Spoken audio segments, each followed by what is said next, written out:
अस्सलाम वालेकुम जी। उम्मीद करता हूँ आप सब खैरियत से होंगे। अल्लाह पाक आप सबको अपने हिफ्ज़-ओ-मान में रखे।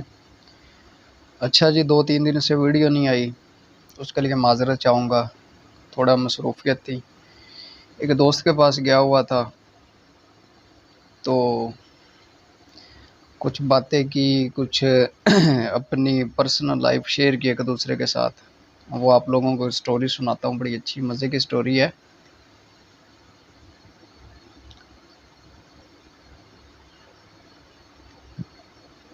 बंदा ना कदी भी आदी बेगम नूं खसूसी आदी बेगम दी गल ना करावे उहदी भैन नाल, खसूसी उस भैन नाल जिहड़ी मैरिड होवे। गल कराउण दा नुकसान सुन लो।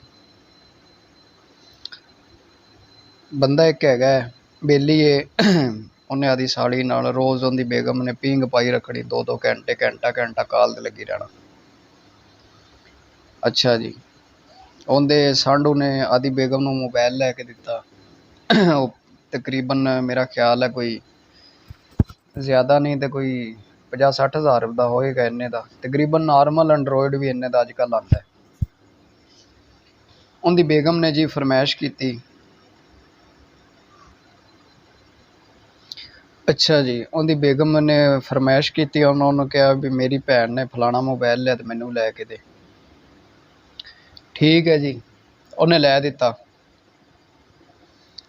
वो पता लग्या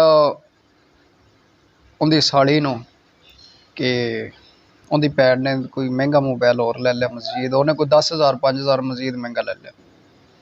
उन्हें आधे बंदे नूं कह दिता, उन्हें कहा हुण तू मैनू फलाना लैके दे मोबाइल। ओप्पो, वीवो, इनफिनिक्स कोई भी उन्हें मॉडल क्या उन्हें लै दिता। अच्छा, वो वापस मेरे वाले बेली जड़ा उहदी बेगम नूं पता लग गया। उन्हें क्या उहदे ते कैमरे दा रिजल्ट ही बड़ा है, तो फलाना मोबाइल लिया, इंज उंज, मैनूं नहीं पता, मैनूं आईफोन लैके दे। लो जी, उन्हें आईफोन लै दिता। वो जिहड़ी उहदी साली हैगी सी, उन्हें क्या आदे बंदे नूं, उहदे सांढू ने भी उहनूं मोबाइल लै दिता। मेरे दोस्त दे सांढू ने आदी बेगम नूं मोबाइल लै दिता। आईफोन दोवां ले लिया जी, आईफोन 13 प्रो। ਉਹ ਕਹਿੰਦਾ ਆਪ ਹੁਣ ਡਿੰਗਾ ਡਿੰਗਾ ਮੂੰਹ ਕਰਕੇ ਤਸਵੀਰਾਂ ਲਈ ਰੱਖਦੀਆਂ ਨੇ, ਅਸੀਂ ਕਿਸ਼ਤਾਂ ਲਾਉਣ ਦੀਆਂ ਸੋਚਦੇ ਪਏ ਕਿ ਅਸੀਂ ਹੁਣ ਕਿਸ਼ਤਾਂ ਕਿਵੇਂ ਲਾਉਣੀਆਂ ਨੇ, ਤੇ ਲਿਹਾਜ਼ਾ ਜਿਹੜੇ ਇੰਜ ਦੇ ਕੰਮ ਕਰਦੇ ਨੇ ਨਾ, ਉਹਨਾਂ ਅੱਗੇ ਗੁਜ਼ਾਰਿਸ਼ ਹੈ ਕਿ ਘੰਟੇ ਘੰਟੇ ਵਾਲੀ ਪੀਂਗ ਖਤਮ ਕਰੋ ਤੇ ਮਿਹਰਬਾਨੀ ਫਰਮਾਓ।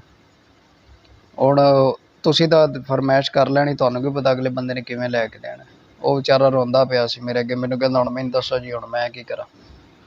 ਮੈਂ ਕਿਹਾ ਕੀ ਕਰਨਾ ਹੁਣ ਭਾਈ, ਤੂੰ ਕਿਸ਼ਤਾਂ ਲਾਉਣ ਦਾ ਸੋਚ ਹੁਣ ਕਿਵੇਂ ਲਾਣੀ ਹੈ। ਠੀਕ ਹੈ, ਉਹ ਵਿਚਾਰਾ ਕਿਸ਼ਤਾਂ ਲਾਉਂਦਾ ਪਿਆ, ਉਹ ਮੂੰਹ ਡਿੰਗੇ ਸਿੱਧੇ ਕਰਕੇ ਸੈਲਫੀਆਂ ਲੈ ਕੇ ਇੱਕ ਦੂਜੇ ਨੂੰ ਸੈਂਡ ਕੀਤੀ ਰੱਖਦੀਆਂ ਨੇ ਬਸ।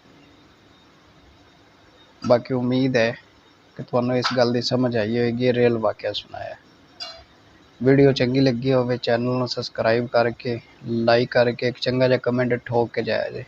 ਲਾਈਕ ਕਰਨਾ ਤਾਂ ਮੇਰਾ ਖਿਆਲ ਤੁਸੀਂ ਭੁੱਲ ਗਏ ਸੀ, ਹੁਣ ਹੀ ਕਰ ਦਿਓ।